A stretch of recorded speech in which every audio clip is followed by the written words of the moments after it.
Very much, Mr. Chair, and this is about setting priorities.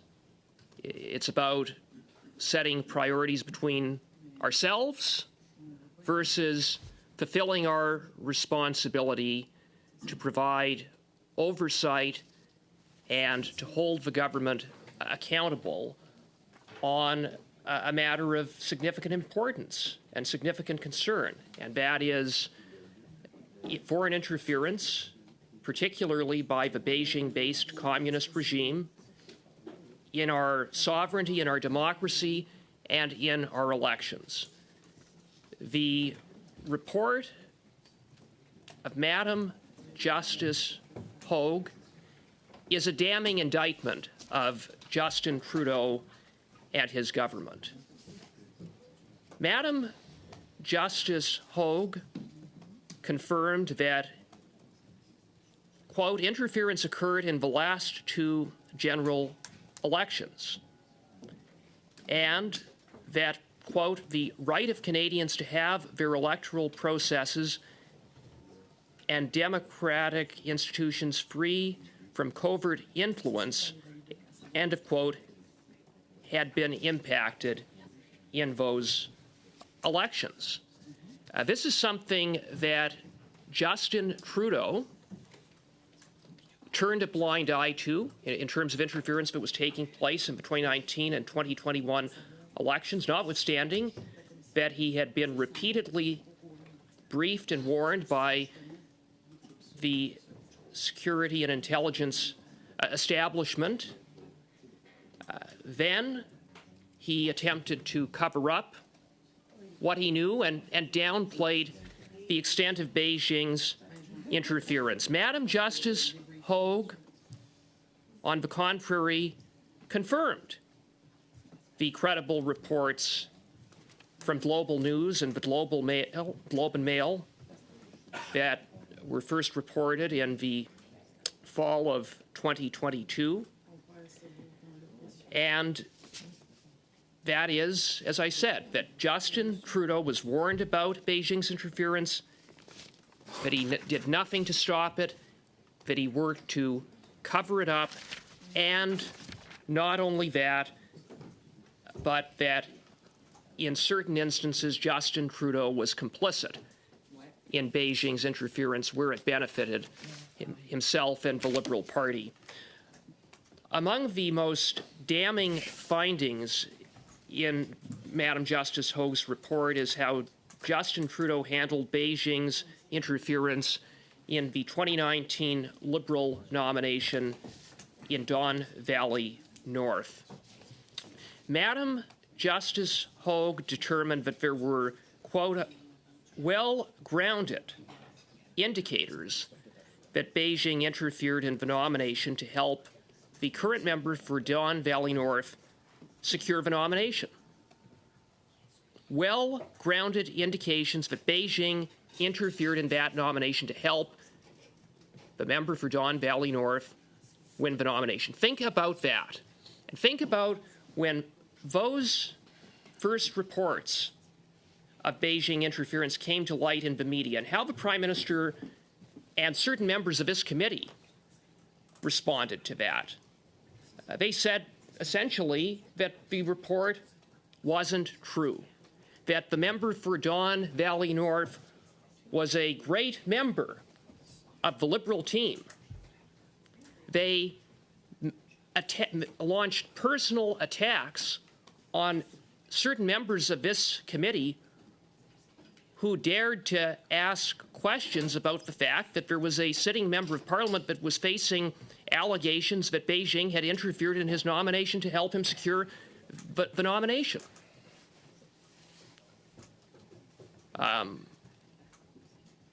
It's quite interesting that the Prime Minister no longer utters the name of the member for Don Valley North. He can't utter his name. They no longer talk about the fact that he is a member of their team. I know a certain member of this committee, Mr. Gerritsen, has spent much time defending that member. I'd be curious if Mr. Gerritsen would do so today. I have my doubts. But no, so I'm going to wait to see when the member for Don Valley North is going to have the invitation to return to the Liberal caucus. It's in the mail. Maybe it's in the mail with, who knows? Who knows? But I have my real doubts. But it's one thing that there were allegations that Beijing interfered to help the member for Don Valley North that were now found by Madam Justice Hogue to be well-grounded. What's worse is that top Liberals were briefed by CSIS that Beijing had interfered to assist the member for Don Valley North. They were briefed during the 2019 election, 3 top Liberals. And those top Liberals were the Liberal designate for the site task force and national director of the Liberal Party, Azam Ismail, the second Liberal designate for the site task force, Braden Cayley, and Matthew LaFrance. They received that briefing at the end of September, I believe on September 29th of 2019. It was a classified briefing. And we know that Mr. Ismail, in turn, briefed the then Liberal campaign director and now top advisor to the Prime Minister, Jeremy Broadhurst, about the contents of that briefing. And it should be noted that Mr. Broadhurst had the appropriate security clearance to receive the contents of that briefing. And Mr. Broadhurst, quite appropriately, thought that the information provided by CSIS was concerning, as he has said. And he proceeded to brief the Prime Minister the next day. As it so happened, the Prime Minister was in Ottawa, and Mr. Broadhurst briefed the Prime Minister about the contents of that briefing that next day in Ottawa. Now, what did the Prime Minister do with the information that he now had that Beijing went in to assist one of his candidates secure the Liberal nomination? A leader who was concerned about foreign interference, as this Prime Minister claims that he is, would have, at the very least, inquired for more information. But Justin Trudeau didn't do that. That would be, the very least, a leader who was concerned about countering foreign interference, about the integrity of our democracy, about the threat that Beijing posed would have done. With the information that the Prime Minister had, I would submit the appropriate course of action for the Prime Minister to have taken would have been to have removed that individual as the Liberal candidate for Don Valley North. But the Prime Minister didn't even ask any further questions, let alone take the appropriate action, or what I would submit to be the appropriate action, that at that point, that individual should not have been the Liberal candidate for Don Valley North. Instead, the Prime Minister did absolutely nothing. He gave a pass to the candidate, allowing his name to stand as the Liberal candidate in the 2019 election. Madam Justice Hogue concluded that Justin Trudeau did so out of concern of, quote, direct electoral consequences, closed quote. Direct electoral consequences of removing the candidate,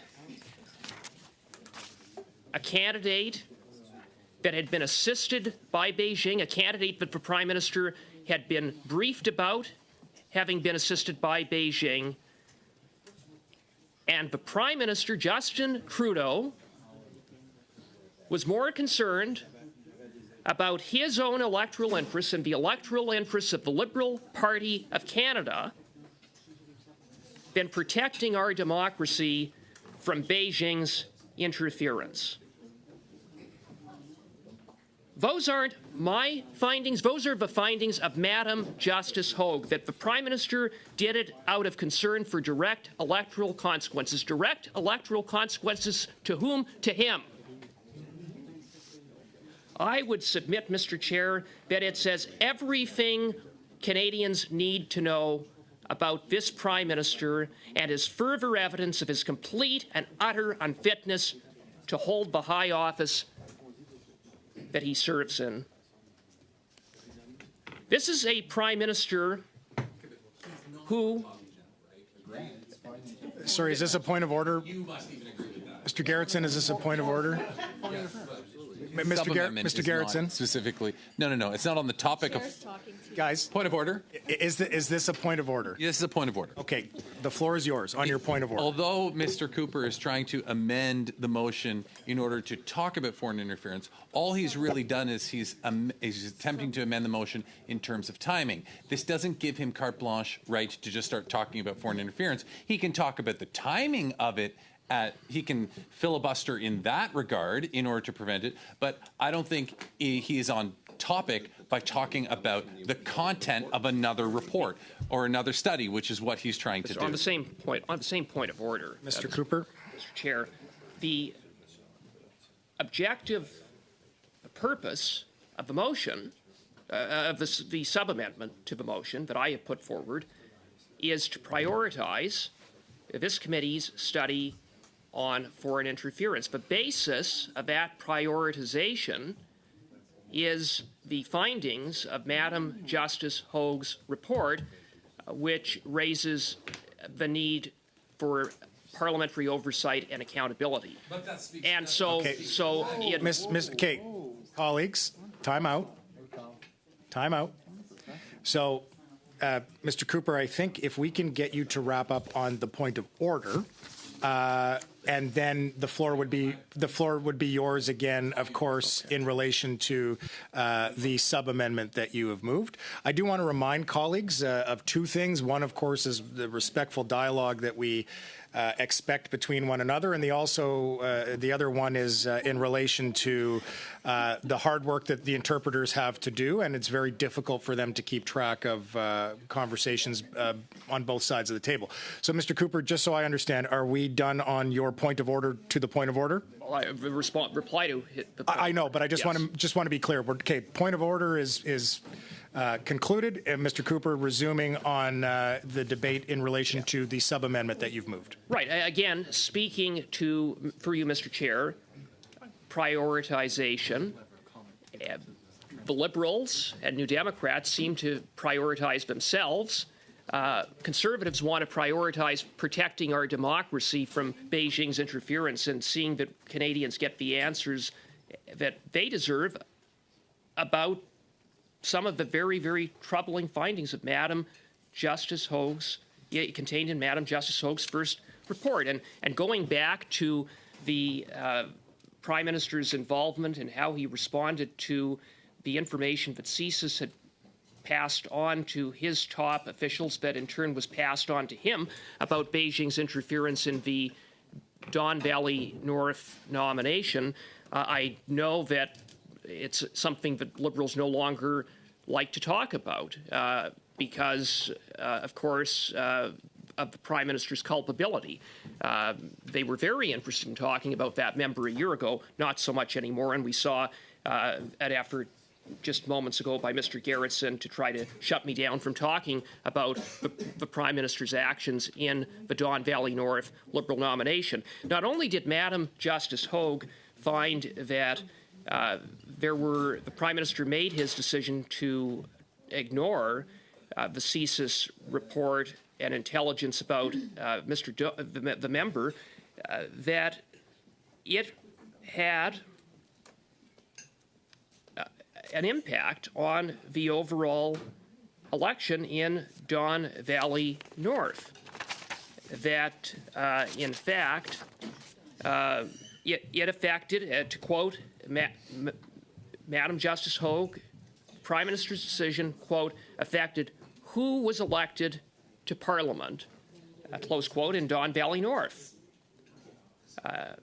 And so the Prime Minister, in turning a blind eye to Beijing's efforts to assist someone win the Liberal nomination, and his decision to allow that individual to continue to stand as a Liberal candidate, resulted in someone who happened to be Beijing's preferred candidate, someone who Beijing thought would advance their interests in Ottawa to get elected to the House of Commons. That's on Justin Trudeau. And as bad as all of that is, speaking to the need for why we need to prioritize our study on foreign interference, it was also recently reported in the Globe and Mail, based upon a senior national security source, that the same Liberal candidate, the current member for Don Valley North, was tipped off that he was being monitored by CSIS. In short, the classified CSIS briefing, contents of that classified CSIS briefing that was provided to 3 top Liberals, all within the Prime Minister's inner circle, Jeremy Broadhurst and the Prime Minister, who were informed of the contents of that briefing. One of those 5 Liberals, likely leaked that classified information that resulted in the member for Don Valley North being tipped off that he was being monitored by CSIS. This is a very, very serious matter. The report in the Globe and Mail contains very, very serious allegations that the member was notified, tipped off, because if that is true, and there's every reason to believe it is true, then one of those top Liberals would have leaked that classified information. And in doing so, the leaker broke the law. They violated the Security of Information Act, multiple sections of the Security of Information Act. They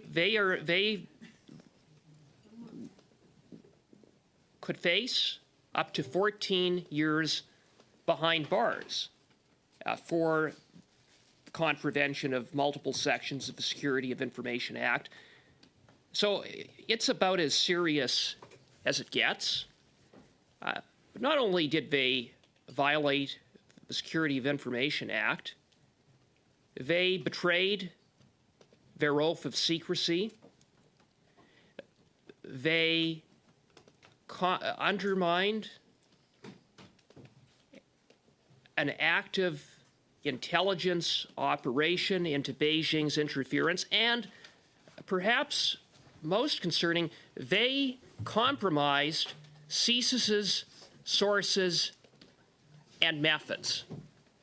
Compromised CSIS sources and methods that could have potentially put persons' safety at risk. That is the consequences. That is the gravity of the crime that someone in the Prime Minister's inner circle committed if the report in the Globe and Mail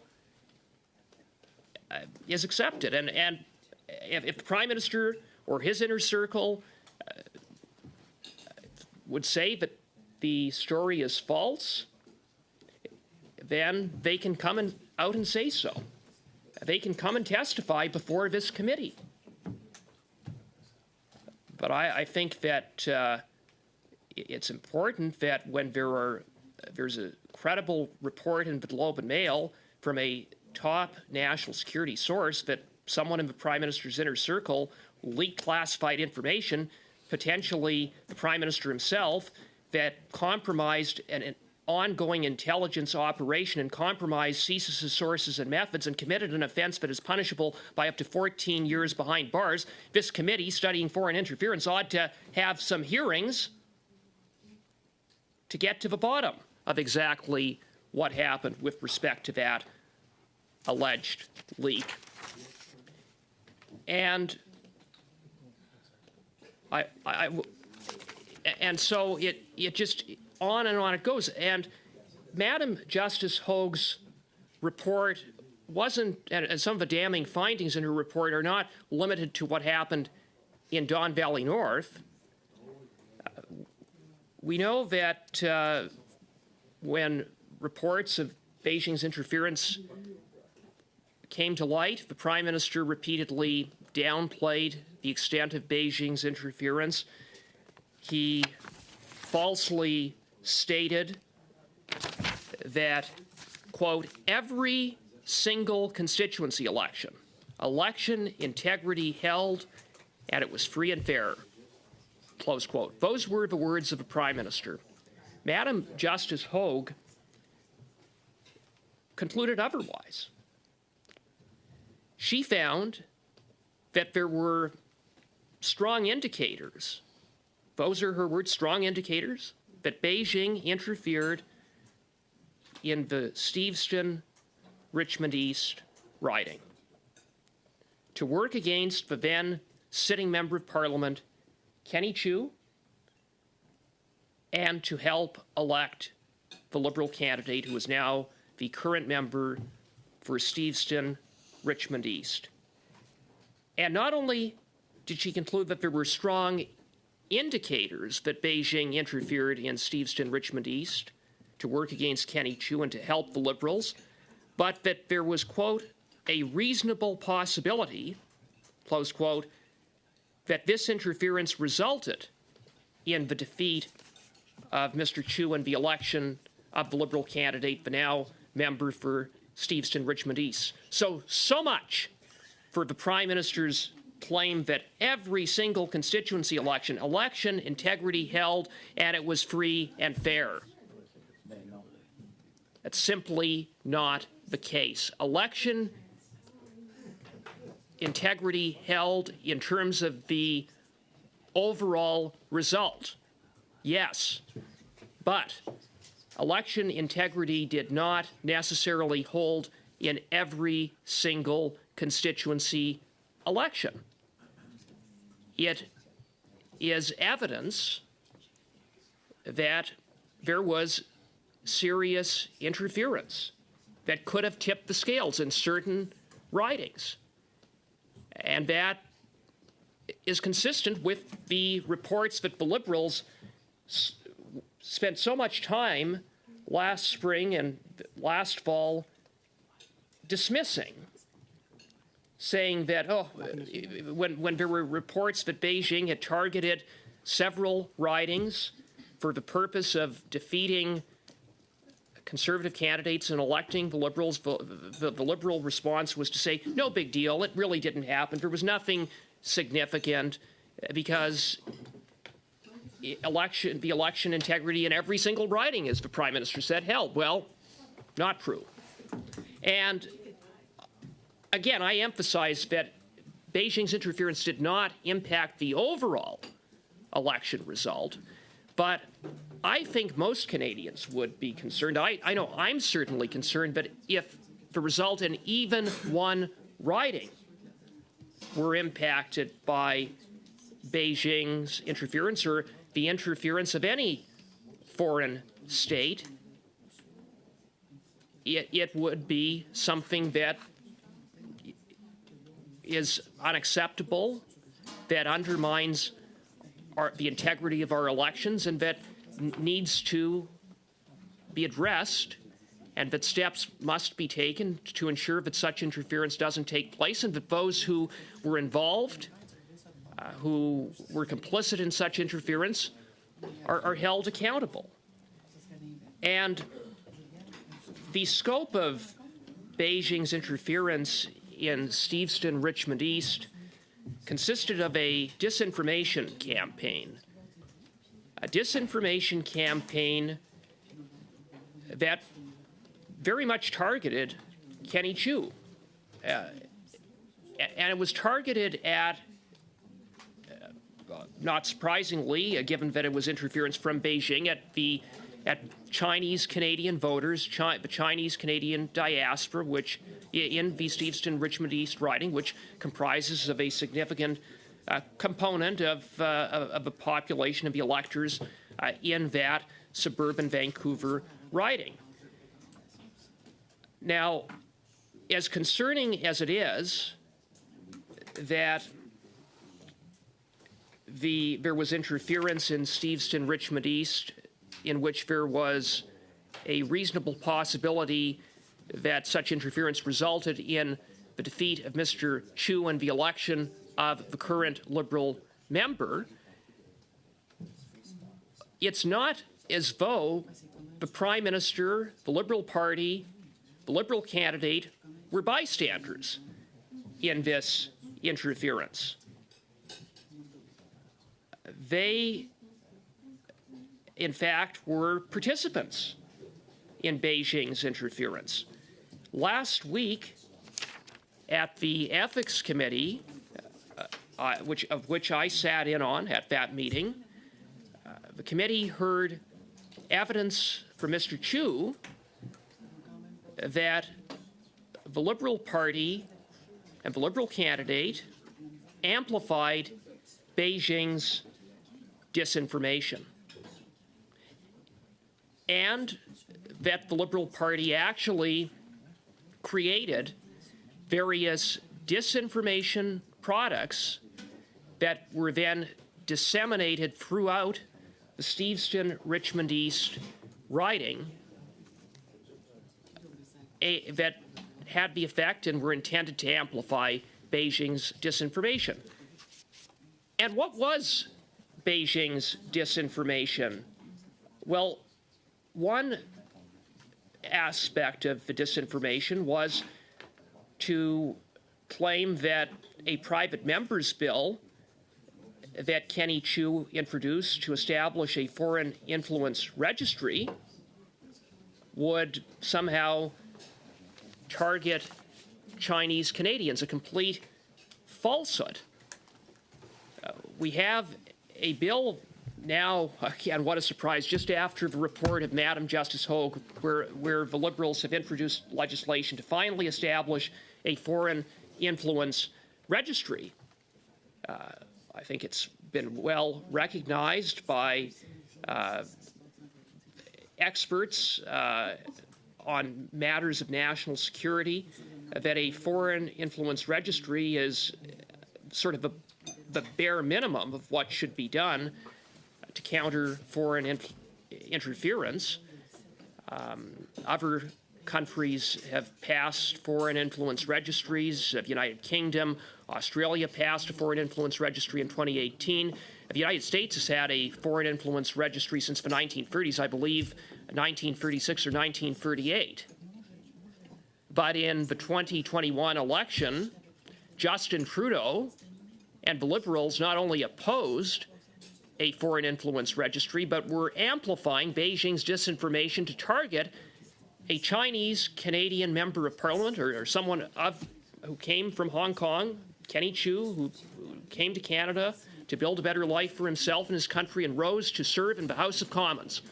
And Liberals amplified disinformation to target him, to sow confusion within the Chinese diaspora community, to create fear, all very calculated to cause Kenny Chu maximum political damage and to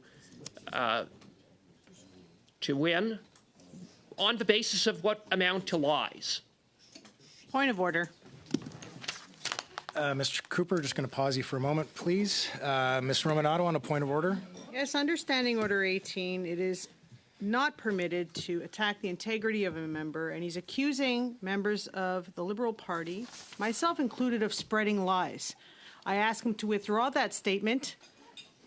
I have never, ever sent out disinformation, and I take great offense with being accused of doing so otherwise. So I ask the member to please withdraw that statement.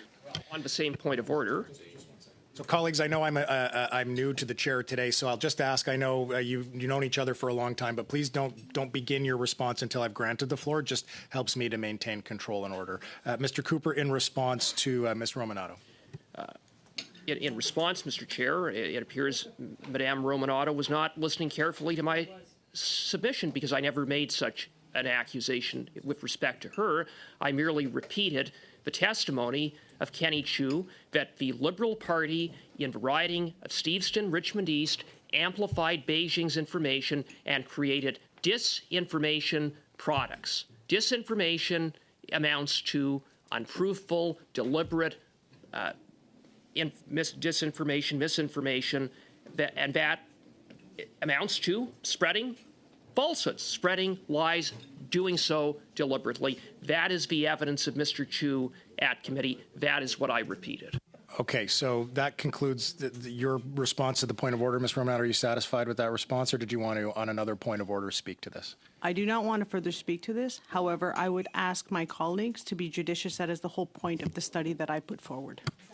Okay, thank you, Ms. Romanato. Mr. Cooper, resuming your debate on your sub-amendment. Well, going back to my sub-amendment and with respect to the last comment made by Madame Romanato, it's very nice and well to say, oh, well, we should be so very polite. Tell that to Kenny Chu. Have you talked to him lately? I did last week. And Mr. Cooper, just sorry to cut you off. A reminder, things should come through the chair. Thank you. Thank you, Mr. Chair, and you are correct in that regard. I would submit to members they should perhaps talk to Kenny Chu because he was subjected to a disinformation campaign by a hostile foreign state that was amplified by the Liberal Party for electoral gain, that attacked him on a personal basis as a Chinese Canadian, did irreparable damage to his reputation in his community, and as Madam Justice Hogue indicated, that there was a reasonable possibility, her words, not mine, that Kenny Chu is no longer a member of Parliament. So, quite frankly, in the face of that, I think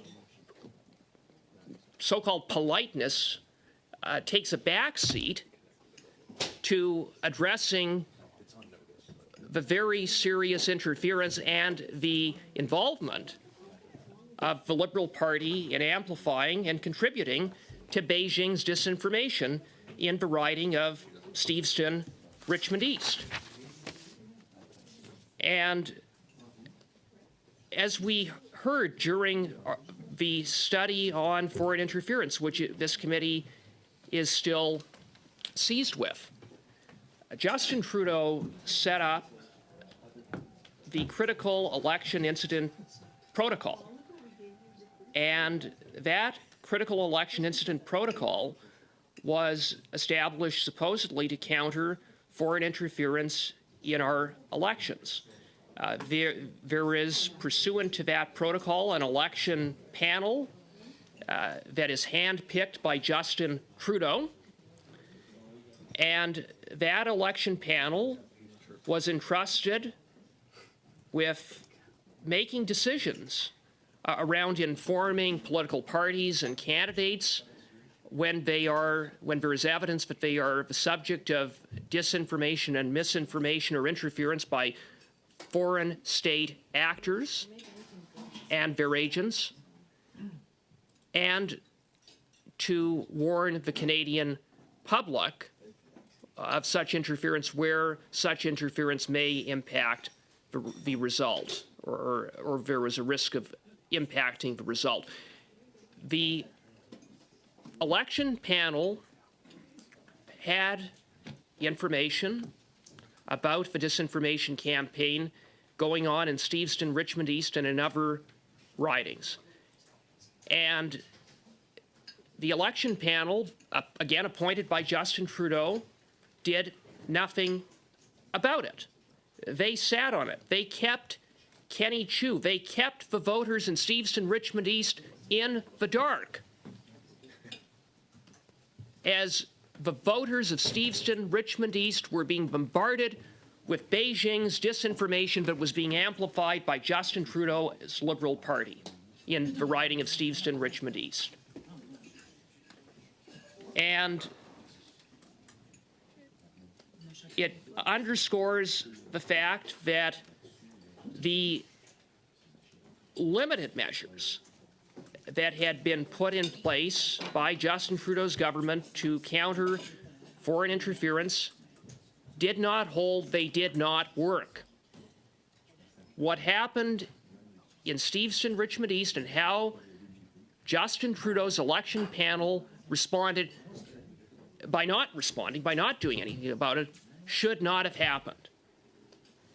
And so we need to get answers about why that happened, especially in light of the conclusions, the findings of a Superior Court judge, Justice Hogue, who found that there were strong indicators of interference that resulted in a reasonable possibility of an impact on the result. And I see certain members that dismiss Madam Justice Hogue's finding of a reasonable possibility. Given those findings, I think we need to have a better understanding of why it is the election panel set up by Justin Trudeau kept Kenny Chiu in the dark, kept the voters of Steveston and Richmond East in the dark. I would further observe, based upon what came out at the public inquiry, that while Kenny Chiu was kept in the dark, that when there was what was seen to be disinformation in a article that that was on Facebook concerning Justin Trudeau, that Justin Trudeau's department, the PCO, actually went to Facebook and demanded that Facebook take that article down because it might have electoral consequences. That was the basis that the PCO went to Facebook. And maybe the PCO was right in those circumstances to have requested that that article be taken down about Justin Trudeau. I don't know, but they did that. Contrast that with how disinformation in the case of Kenny Chiu was dealt with. A bombardment of disinformation and nothing. Just a complete turning a blind eye to it.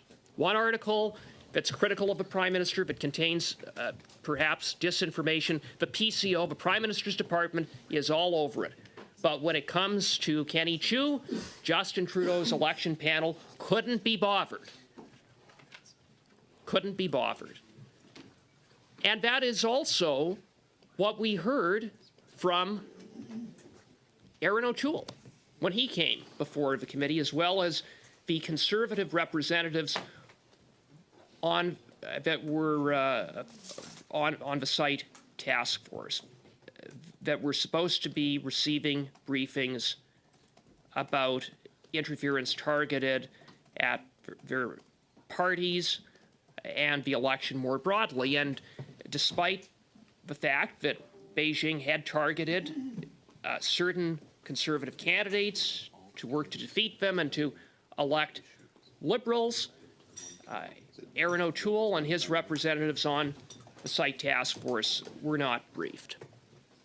And so it does speak to a double standard of sorts when there's any kind of disinformation negatively impacting Justin Trudeau. Every effort is made to shine a light on it, to shut it down, to remove it from social media. But by contrast, when it comes to Erin O'Toole, when it comes to certain Conservative candidates, when it came to Kenny Chiu, nothing was done. And not only was nothing done, the Liberal Party actually amplified the disinformation and created their own disinformation products to further amplify that disinformation, again, for electoral gain. And so in that regard, the Liberal Party was not just a bystander to Beijing's interference. It's not just that they turned a blind eye to Beijing's interference, as bad as that is. They were, in some respects, complicit and involved in Beijing's interference, which is scandalous, which is un-Canadian, which demonstrates that this Prime Minister, frankly, just isn't up to the job. He's not fit for the office that he holds. And so, Mr. Chair, I think that it is important that when we reflect upon just some of those findings of Madam Justice Hogan, there are many, many more. I mean, it is a substantial report. I know one member of the committee on the Liberal side sort of dismissed the report when Mr. Duncan was speaking, as if to say there's nothing there. Well, there's a lot in this report, and it doesn't look very good on Justin Trudeau, that's for sure. And it's no wonder that the Liberals don't want to talk about the report. They don't want to have hearings on foreign interference. They would rather shut that study down entirely if they could have their way. I certainly recognize that there is merit to the motion in terms of undertaking a study on the topic contained in the motion, but when it comes to a question of setting priorities, it is obvious that election interference has to take priority to the study contained in being proposed in the main motion.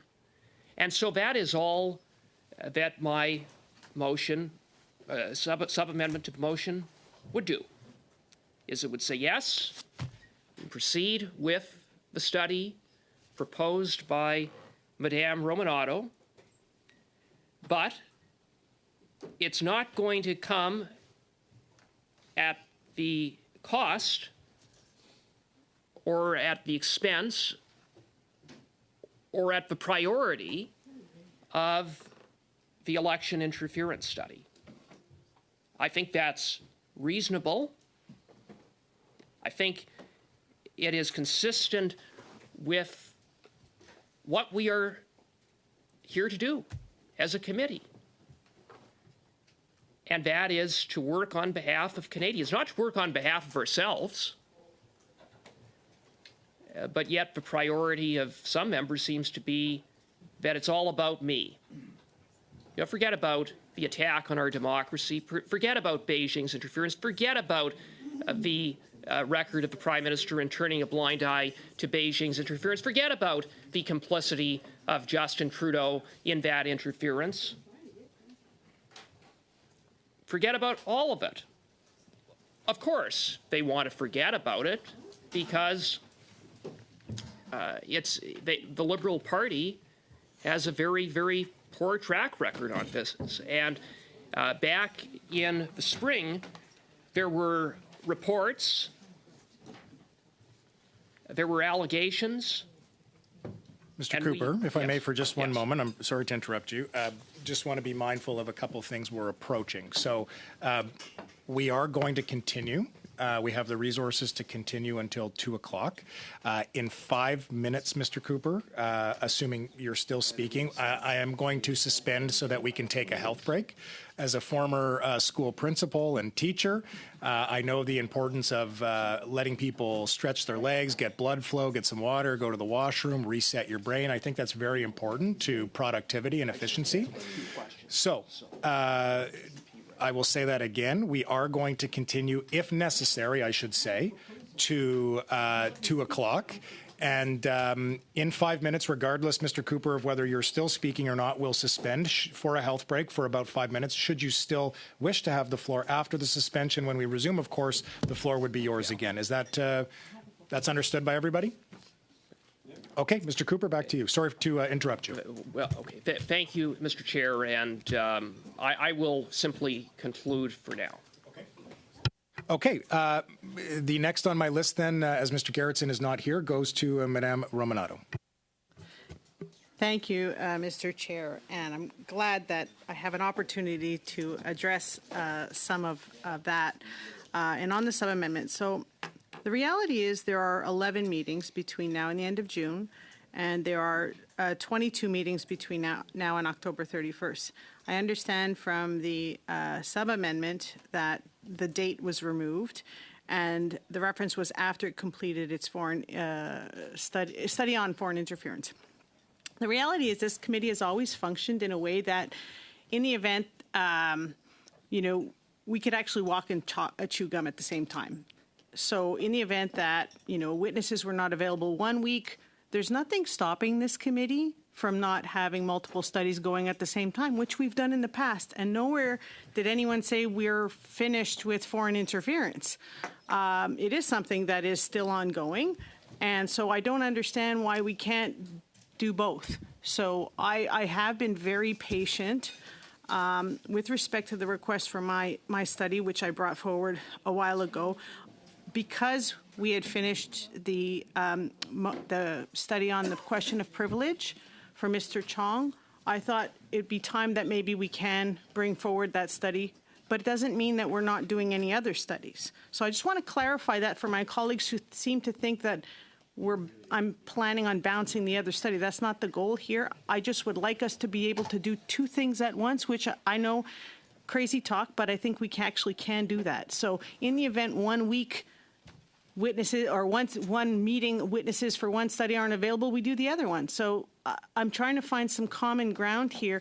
And I know that my colleagues have been talking for the last almost 2 hours about the previous study, which is important still to us. We still have other things that we need to do on that, but it doesn't mean we can't do both at the same time.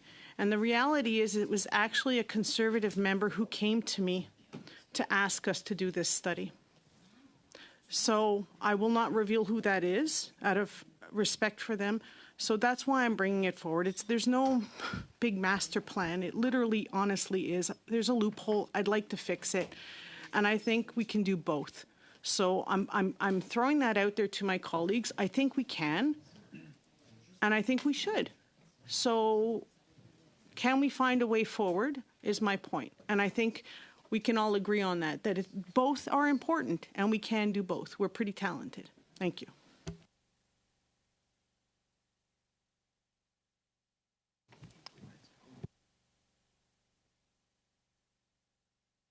I'll keep talking. Apology. No, you're good. Sometimes trying to read lips can get you in trouble.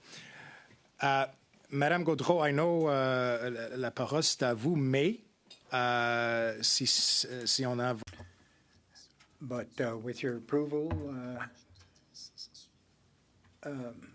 would you be prepared to wait till after a break? Mr. Berthold. Well, I'd like to take the opportunity, Ms. Romando, we can do two things at once, perhaps. We're going to suspend so that we can see what's going to happen before now. And Thursday, we might have a compromise that might allow us to do both studies.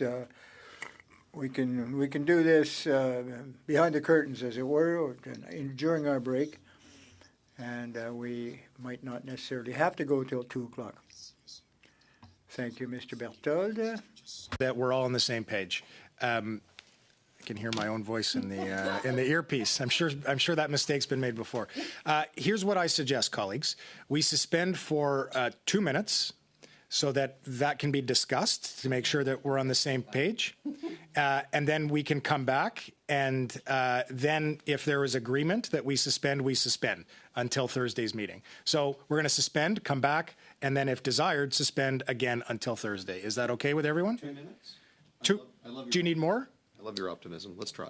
Okay, let's start with a few so colleagues can talk amongst themselves to see what the decision will be post this brief suspension. Okay, so we're suspended.